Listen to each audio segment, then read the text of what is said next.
4,5 bilhões de anos. Daqui a 4,5 bilhões. Vou ligar aqui o ponto que eu acho legal. Então ela é extremamente. Comparado ao universo, ela é um bebezinho. Ela tem 13 bilhões de anos. Mas olha, a superfície da Terra, na época, ela era recoberta de magma. Não existia rocha, ainda não existia crosta.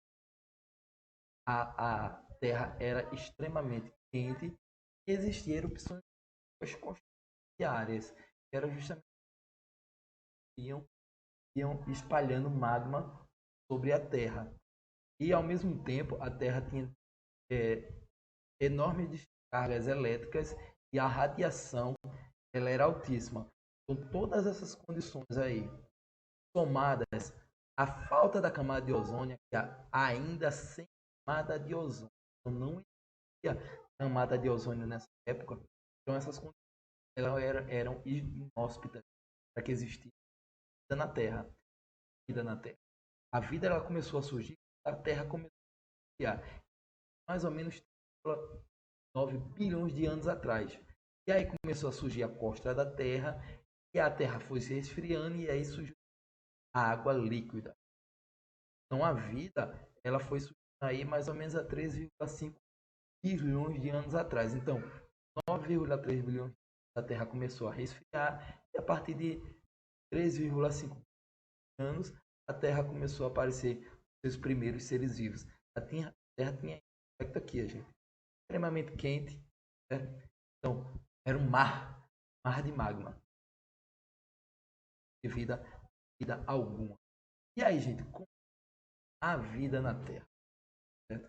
E aí há uns 500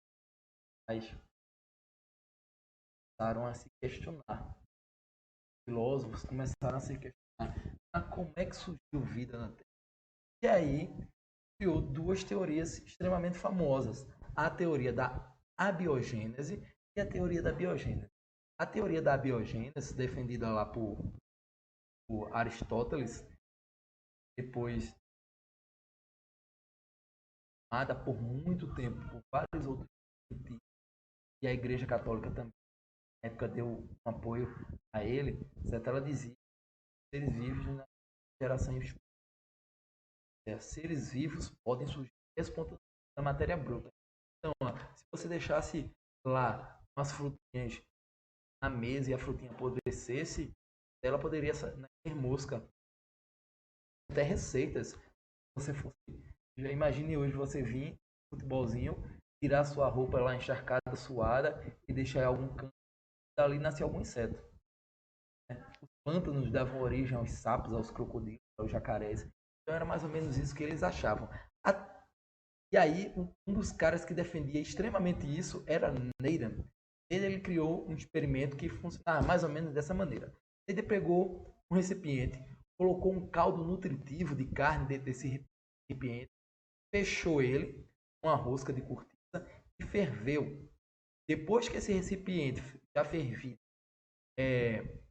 passou um tempo e esfriou, ele percebeu que surgiu micro-organismos aqui, ou seja, vida. Então ele disse, olha, o caldo nutritivo deu origem a novos seres vivos. Certo? Então ele chamou isso de força vital. Ele dizia que isso era a força vital. Mas aí surgiu a galera que defendia a biogênese, né? Ou seja, todo ser vivo só pode vir do cruzamento de outros dois seres vivos já pré-existentes. Né? Então é preciso que dois seres vivos acasalem, ou de alguma maneira, sexuada ou assexuada, eles fazem um cruzamento do gameta para que se origine outro ser vivo.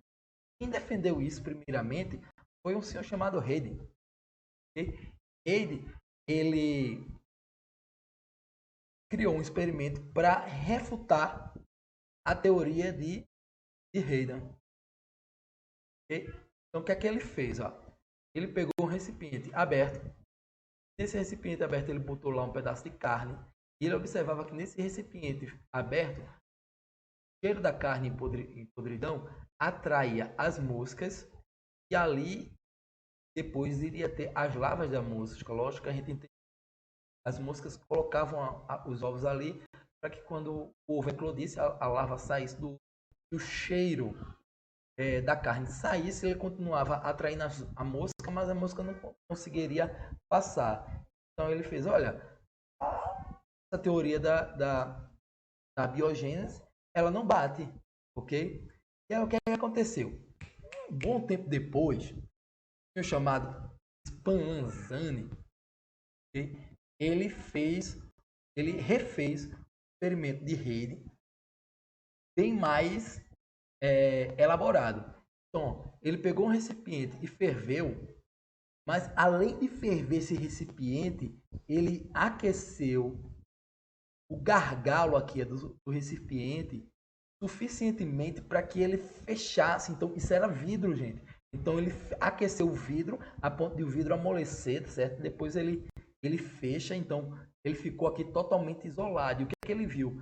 Ele viu que não surgiu aqui micro-organismos nenhum.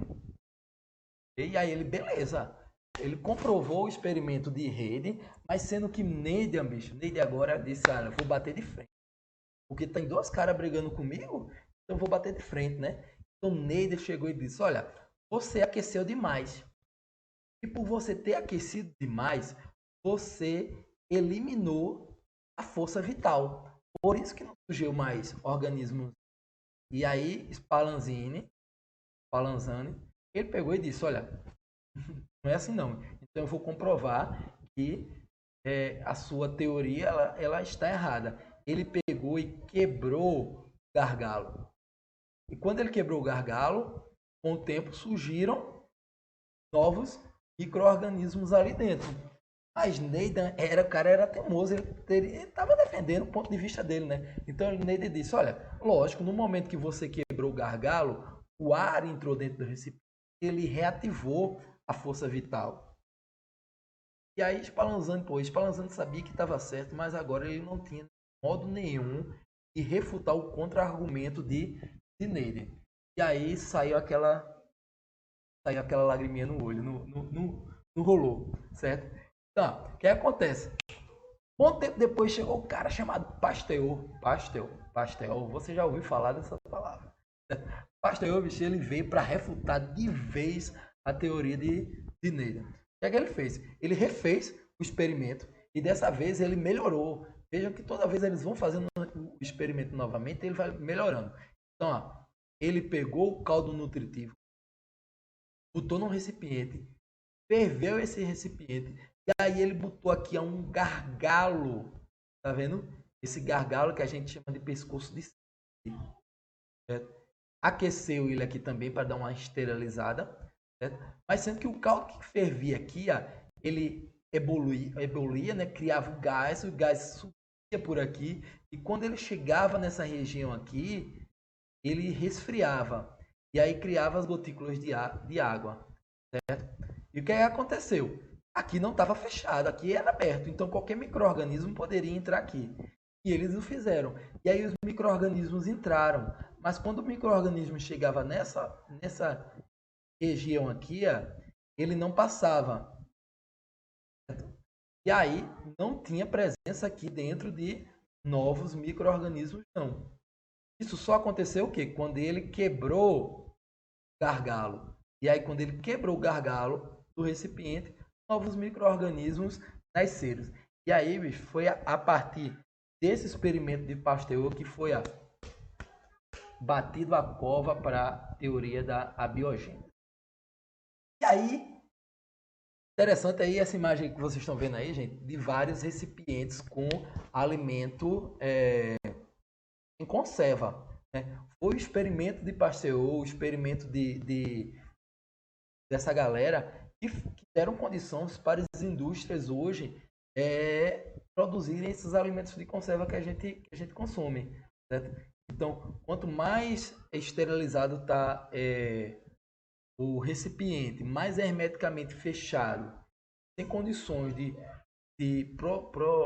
proliferação de micro-organismos dentro do recipiente, maior será o prazo de validade do alimento aí que está guardado nessas conservas. O experimento deles ajudou a indústria alimentícia. Okay? Mas continua continua a resposta, né? Como surgiram os primeiros seres vivos? Aí, gente, como é que eles surgiram? Olha só, a hipótese, a gente vai ter três hipóteses, certo? Hipótese sobre a origem da vida. A primeira hipótese, ela chama panspermia. O que é a panspermia? Ela dizia que a vida veio de fora da Terra, ou seja, extraterrestre. Então, ó, é, chegaram, né, por meteoritos, eu errei aqui, chegaram, né, chegaram por meteoritos. Então, esses micro-organismos, eles vinham, se lembra lá que eu mostrei lá a imagem da Terra e aqueles meteoritos sempre caindo na Terra, né? Então, esses meteoritos vinham e traziam os micro-organismos com ele. Esses micro-organismos eram extremamente resistentes. Agora, sendo que essa hipótese, ela não é esclarecedora. Por quê, gente? Hoje a gente entende que os micro-organismos, eles não suportam certas quantidades de temperatura. Lembre que no começo da água, no começo da aula, eu disse que as condições que a Terra primitiva era, né, de temperatura, de pressão, tudo, ela era inóspita para que existisse vida. Então aí não rolava, certo? Então essa teoria aí ela é extremamente descartada, né? Então, ó, gente, não viemos, não somos descendentes de ETs, não, tá ligado? Beleza? É, a segunda hipótese, certo? É a hipótese do criacionismo. Uma hipótese bem conhecida, muito antiga, difundida demais, que é que Deus criou todos os seres vivos. E aí essa hipótese, ela se prende ao que a gente chama de fixismo, certo, gente? O criacionismo, ele diz que as espécies, elas não evoluem. Então, Deus criou lá o homem, Deus criou lá a bactéria, Deus criou o fungo, Deus criou as plantas, os animais, e eles permaneceram até hoje imutáveis. Então, eles não mudaram, certo? Essa teoria, ela era basicamente, ela propõe basicamente isso no início. Hoje, mais atualmente, eles falam de design inteligente. Ou seja, ser superior Deus, uma entidade inteligente, que criou todos os primeiros seres vivos, e esses seres vivos, depois de criados, eles continuaram evoluindo, mas eram microevoluções, certo? Então, evoluções pequenas que vão dando capacidade de adaptação a longo prazo desses seres vivos. A terceira é a evolução química. Essa, gente, ela diz que todos os seres vivos eles surgiram a partir de associação de moléculas. Ela é a principal teoria aceita pelo meio científico. Ela surgiu aí na década de 20, certo? A partir do trabalho de dois cientistas. O primeiro, Oparin, e o segundo, Haldane. Oparin e Haldane, eles, os dois, ao mesmo tempo, em locais diferentes, eles pensaram, trabalharam a mesma hipótese ao mesmo tempo. E os dois conseguiram chegar, com seus trabalhos individuais, um sem conhecer o outro, chegar numa conclusão muito parecida. Por isso que a gente diz que a hipótese é de Oparin e Haldane.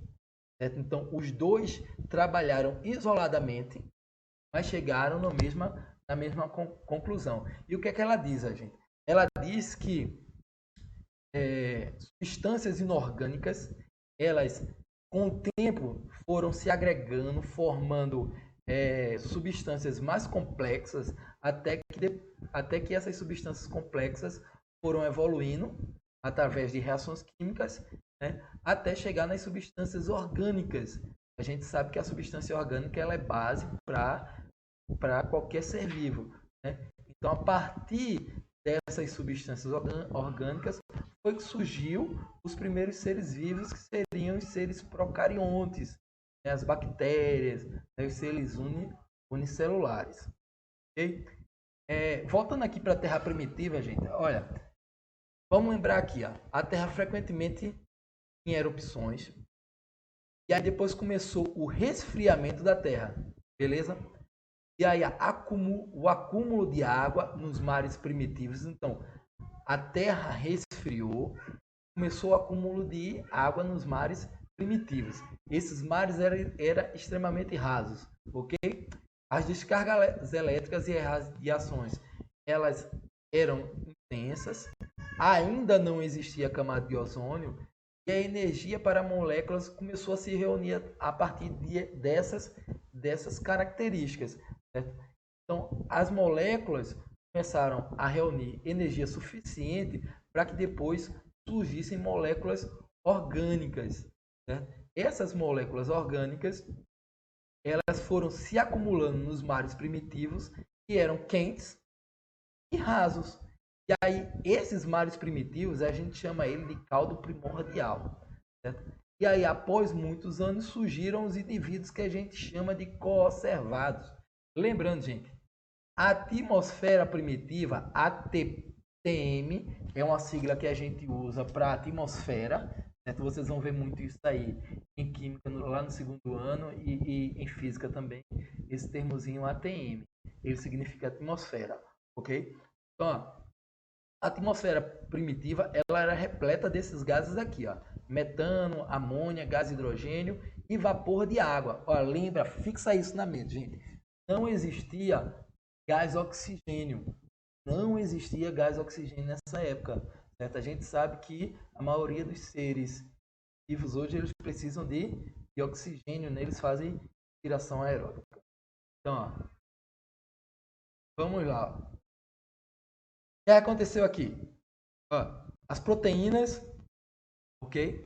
Estavam lá em meio líquido e elas começaram a se agregar, então, a moléculas orgânicas reunidas em grupos envolvidas por água. Então, essas moléculas aqui se reuniram em grupos e foram envolvidas por água, certo?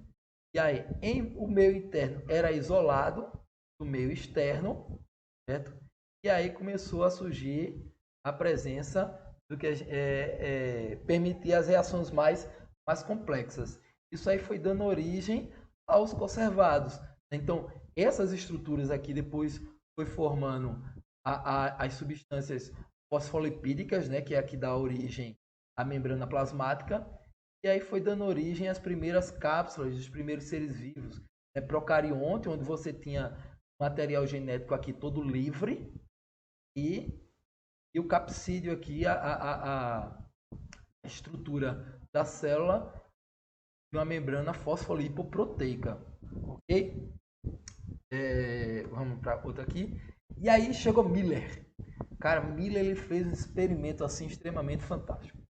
Ó, o que é que consiste aqui o experimento de Miller? Ele simulou as condições da atmosfera na Terra primitiva quando começou a surgir os primeiros seres vivos com base na hipótese de Oparin e Haldane, ok? Então, ó, a gente vê aqui que ele criou um sistemazinho aqui, onde ele colocou água aqui, e essa água era fervida, certo? Veja aqui que nessa outra parte do recipiente aqui, a gente tem todos os gases aqui, ó, o metano, a amônia, o nitrogênio e o vapor de água, certo? Então, eles estão aqui, e ele acrescentou, se lembra que lá tinha descargas elétricas e radiação, né? Então ele acrescentou aqui ó, as descargas elétricas.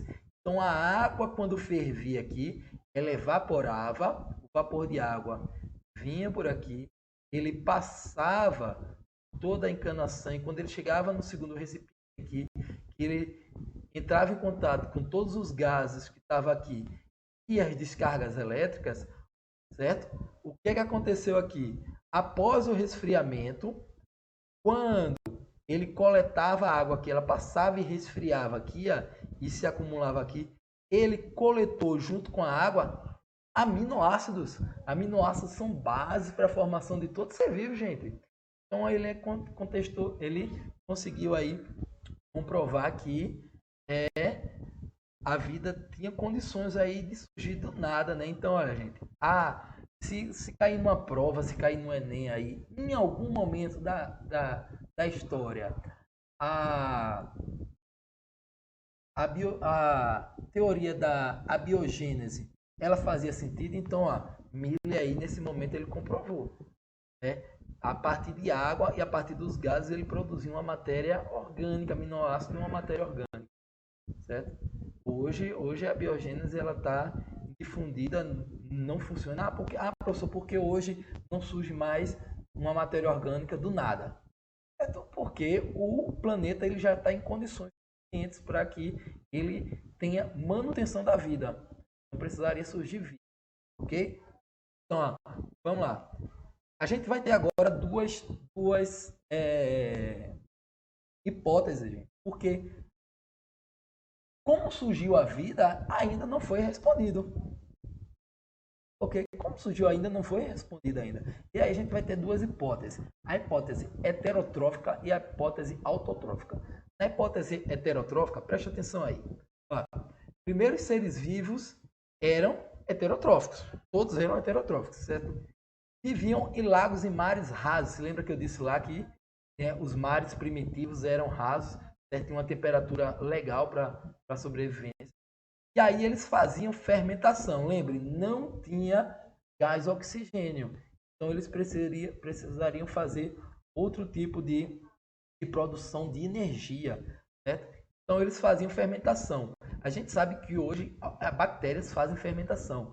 Então, qual era a fermentação que eles faziam? Fermentação alcoólica. O resultado da fermentação alcoólica é o açúcar quebrado em etanol e gás carbônico e libera energia. Essa energia liberada era a energia que eles utilizavam para sobreviver, certo? E aí eles quebravam açúcar, produziam etanol e produziam gás carbônico que era liberado no ar. O acúmulo de gás carbônico no ar depois, suponha-se que ele deu condições para que houvesse o aumento dos organismos e a modificação da temperatura na atmosfera, ok?